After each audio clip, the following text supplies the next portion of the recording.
दोस्तों, next 9 live देख रहे हैं आप और मैं हूं आपके साथ प्रज्ञा सिंह। बहुत बहुत स्वागत है आपका हमारे आज के इस वीडियो में। बीते बुधवार की देर रात राजस्थान के मुख्यमंत्री उद्धव ठाकरे ने अपने पद से इस्तीफा दे दिया। जी हाँ, जिस तरह से बीते कई दिनों से महाराष्ट्र में सियासी घमासान चल रहा था, इस बीच शिवसेना ने लगातार पूरी कोशिश की बागियों को समझा बुझाकर अपने खेमे में लाने की, लेकिन वो इसमें नाकामयाब नजर आए। यही वजह है कि उद्धव ठाकरे ने फ्लोर टेस्ट से एक दिन पहले ही मुख्यमंत्री पद और साथ ही एमएलसी के पद से इस्तीफा दे दिया, जिसके बाद अब शिवसेना के नेता और साथ ही उद्धव ठाकरे की सरकार का मोर्चा संभालने वाले संजय राउत ने बड़ा बयान दे दिया है। क्या कुछ कहा है उन्होंने, आप भी जरा सुनिए। सीएम ने अब रेजिग्नेशन दे दिया है, अब आगे शिवसेना की क्या रणनीति रहने वाली है? देखिए, मुख्यमंत्री उद्धव ठाकरे जी जो पार्टी के चीफ है शिवसेना के, कल रात को अपने पद से इस्तीफा दिया है। सर्वोच्च न्यायालय में जिस प्रकार का निर्णय आया है उसके बाद पद पर रहना उनके लिए उचित नहीं था। बहुत ही नैतिकता की राजनीति करने वाले वो नेता है। कल त्यागपत्र दिया है, लोगों से अपील की है कि किस परिस्थिति में उनको ये पद छोड़ना पड़ा। 2.5 साल तक उद्धव जी के नेतृत्व में कांग्रेस और राष्ट्रवादी की सरकार चली, शिवसेना उसमें थी अर्थात, और सभी का उनको सहकार्य मिला, सोनिया गांधी हो, पवार साहब हो। लेकिन उद्धव जी ने जाते वक्त कहा कि मेरे ही लोगों ने मुझसे गद्दारी की, बेईमानी की, इसलिए ये सरकार अब मैं नहीं चला सकता हूँ। लेकिन Shivsena is not born for power, power is born for Shivsena. हम सत्ता के लिए पैदा नहीं हुए, सत्ता हमारे लिए पैदा हुई। ये बाला साहब ठाकरे जी का एक मंत्र रहा हमेशा। हम वापस काम करेंगे और फिर एक बार अपने बलबूते पर सत्य पे आएंगे। धन्यवाद। सर, कल ईडी ने आपको समझ किया है कि मुझे समझ किया है, मैं कल जाने की कोशिश कर रहा हूँ। मैं एक लॉ मेकर हूँ, मैं मेंबर ऑफ पार्लियामेंट हूँ, मुझे जिम्मेदारी मालूम है। मुझे मालूम है ये सब कौन कर रहा है, उनके पीछे कौन है, अब क्यों हो रहा है, ये पूरा देश जानता है।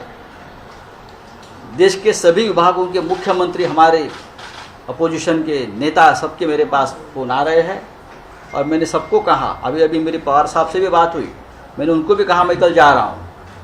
और पवार साहब ने मुझे कहा, संजय तुम अकेले नहीं हो, हम सब आपके साथ हैं, तो मुझे डर नहीं है। मैं मेरी बात रखूँगा।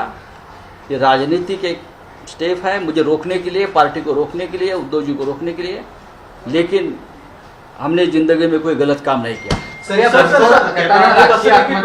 काल ज्यावेळी मुख्यमंत्र्यांनी राजीनामा दिला त्याच्यानंतर पृथ्वीराज चव्हाण यांनी एबीपी माझ्याशी संवाद साधला आणि असं सांगितलं की कदाचित मुख्यमंत्र्यांच्या नेतृत्व गुणामध्ये कुठे ना कुठे कमी राहिली, त्याच्यामुळे ह्याच्यावरती पाहू आम्ही। मुख्यमंत्री या काळात नवीन होते, पण त्यांचे नेतृत्व गुण काय आहेत महाराष्ट्राने पाहिलेले आहेत। ज्या प्रकारे काल जनतेच्या मनामध्ये हळहळ व्यक्त झाली, अस्वस्थता आहे या सगळ्या घडामोडींमुळे, त्याच्यामुळे आम्ही पाहतोय की त्यांचं नेतृत्व पुन्हा एकदा नव्या तेजानं उजळून निघालेलं आहे। आम्हाला चिंता नाही, पक्ष जागेवर आहे, पक्ष उभा राहिला आणि पक्ष ज्यांनी काल मुख्यमंत्री पदाचा राजीनामा दिला, स्वतः ते राज्यपालांकडे गेले। काल त्याच्या आधी त्यांनी महाराष्ट्रातल्या नव्हे तर देशाच्या जनतेशी संवाद साधला आणि महाराष्ट्रात कशा प्रकारची परिस्थिती निर्माण करण्यात आली आणि राजीनामा द्यावा लागला हे त्यांनी अत्यंत संयमी आणि सभ्य भाषेत सांगितलं। त्याआधी त्यांनी असंही सांगितलं की कशी आपल्याच लोकांनी दगाबाजी केली, आपल्याच लोकांनी खंजीर खुपसले पाठी, आणि अशा पद्धतीनं एक वातावरण निर्माण झाल्यावर सर्वोच्च न्यायालयाच्या निर्णयानंतर खुर्चीला चिटकून राहण्यात काय अर्थ नव्हता आणि नाही, कारण ठाकरे कधीही सत्तेचे लालसी व लोभी नव्हते आणि नाही। एका विशिष्ट परिस्थितीत माननीय शरद पवार साहेब आणि काँग्रेस नेतृत्वानं उद्धव ठाकरेंना राज्याची धुरा सांभाळण्याची विनंती केली आणि म्हणून त्यांनी ती स्वीकारली। आणि आज जे महाविकास आघाडीच्या विरोधात तोंडाची डबडी वाजवत आहेत किंवा माननीय शरद पवारांना दोष देत आहेत किंवा संजय राऊत यांना दोष देत आहेत, हे सगळे बहुसंख्य मंत्री ज्या महाविकास आघाडीच्या मंत्रिमंडळामध्ये सामील झाले, त्यांना उत्तम खाती मिळाली, कोणीही तेव्हा विरोध केला नाही. किंबहुना महाराष्ट्रामध्ये एक अनोखा प्रयोग होतो आहे, अशा पद्धतीची त्यांची सगळ्यांचीच भूमिका होती. आणि हा प्रयोग पुढला 25 वर्ष चालायला हवा अशा पद्धतीची यांची वक्तव्य आहे. त्याच्यामुळे आता कोणत्याही कारणानं बाहेर पडायचं आहे किंवा पाठीत खंजीर खुपसायचं आहे, दगाबाजी करायची आहे म्हणून कारणं कशा करतात येत आहे. या सगळ्या प्रकरणात जे राष्ट्रवादीला, काँग्रेसला किंवा माननीय शरद पवारांना दोष देत आहेत, मला आश्चर्य वाटतं. यापैकी बहुसंख्य लोकांचं राजकीय पालनपोषण हे राष्ट्रवादीत आणि खास करून शरद पवारांच्या नेतृत्वाखाली झालेलं आहे. आणि फक्त मंत्रिपदासाठी हे लोक आपल्याकडे आले होते, त्यांना आम्ही सामावून घेतलं. मी तुम्हाला नावं घेऊन सांगू शकतो. तरी काही हाडाचे कडवट शिवसैनिक तिथं त्याच्यामध्ये होते, आहेत. ते गेल्याचं आम्हाला दुःख आहे. कालपर्यंत आम्ही त्यांच्याविषयी भावना व्यक्त करत होतो, उद्धवजी व्यक्त करत होते तुम्ही या म्हणून. पण शेवटी काल त्यांना जे काय एक कॉन्ट्रॅक्ट मिळालं होतं सरकार हे पाडून दाखवण्याचं, ते त्यांनी पाडून दाखवलं. त्याबद्दल त्यांना शुभेच्छा. महाराष्ट्रामध्ये मला माहीत नाही काय आता राजकीय घडामोडी किंवा सत्ता परिवर्तन कशा प्रकारे होत आहे, पण आम्ही सगळे महाराष्ट्रावर प्रेम करणारे लोक हे राज्य चालवत होतो. आमच्यासारखे लोक तर सत्तेच्या बाहेर राहून पक्षाचं काम करत होते, समन्वयाचं काम करत होते. हे राज्य छत्रपती शिवाजी महाराजांचं, शाहू फुले, आंबेडकर, बाळासाहेब ठाकरे, यशवंतराव चव्हाण अशा अनेक महान लोकांनी हे राज्य घडवायला खूप मोठे श्रम आणि कष्ट घेतले. त्यांचा विचारांचा वारसा घेऊन राज्य पुढे चाललं होतं. उद्धव ठाकरे यांच्या नेतृत्वावर सगळ्यांचा विश्वास होता. विशेषतः या महाराष्ट्रातील सर्व जाती, धर्म आणि पंथ यांनी उद्धव ठाकरे यांच्या नेतृत्वावरती एक अगाढ श्रद्धा आणि विश्वास व्यक्त केला होता. स्वतः माननीय शरद पवार साहेब असतील किंवा सोनिया गांधी असतील, प्रमुख नेत्यांनी सुद्धा उद्धव ठाकरे यांच्यावरती विश्वास टाकला होता. पण शेवटी हे सरकार पाडण्यासाठी पहिल्या दिवसापासून प्रयत्न सुरू होते. आणि ते कोणत्या प्रकारे प्रयत्न सुरू होते वारंवार आम्हाला लक्षात येत होतं. पण ते कसेही वागले, त्याने ज्या पद्धतीनं सरकार पाडण्यासाठी आमदारांवर ज्या प्रकारचे दबाव आणले गेले यंत्रणांच्या माध्यमातून, पण महाराष्ट्राचं नवीन सरकार कुठलं येणार असेल त्याचं नेतृत्व कोण करते मला माहीत नाही. पण आमची भूमिका अशी आहे, एक उत्तम विरोधी पक्ष, विधायक विरोधी पक्ष म्हणून काम करावं. आम्ही सगळे पक्ष संघटनेच्या कामाला झुंपून घेऊ आणि पहिल्या दिवसापासून आम्ही कधीच बोलणार नाही हे सरकार आम्ही पाडू, हे सरकार आम्ही घालवू. येणाऱ्या नवीन सरकारनं महाराष्ट्राच्या हितासाठी काम करावं अशा आमच्या त्यांना शुभेच्छा आहेत. सर, तुम्ही ट्विट केलेलं आहे जय महाराष्ट्र, नेमकं तुम्ही काय सूचित करू पाहताय?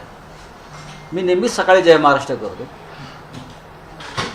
आज मीच धनुष्यबाण टाकलेलं आहे शिवसेनेचं आणि जय महाराष्ट्र म्हटलं की कळावं की धनुष्यबाण जिंदा है, जिंदाबाद है, बरं का. आणि जय महाराष्ट्र हा आमचा मंत्र आहे, लक्षात घ्या, हा आमचा मंत्र आहे. आज इथे बसलो आहे, शिवसेनेचं मीठ खातो आहे आणि 15 मिनिटांनी कुठे पळून गेलो, कुठे गेले ही आमची औलाद नाही. इथेच बहुधा उद्या दुपारनंतर मी ईडी समोर हजर होणार आहे आणि मी माझी भूमिका स्पष्ट करेन. मला पक्षाच्या कामापासून रोखण्यासाठी, महाराष्ट्राचं काम करण्यापासून रोखण्यासाठी हे सगळे दाबदबाव सुरू आहेत. या दाबदबावाला बळी पडून आमचे काही लोक पळून गेले असले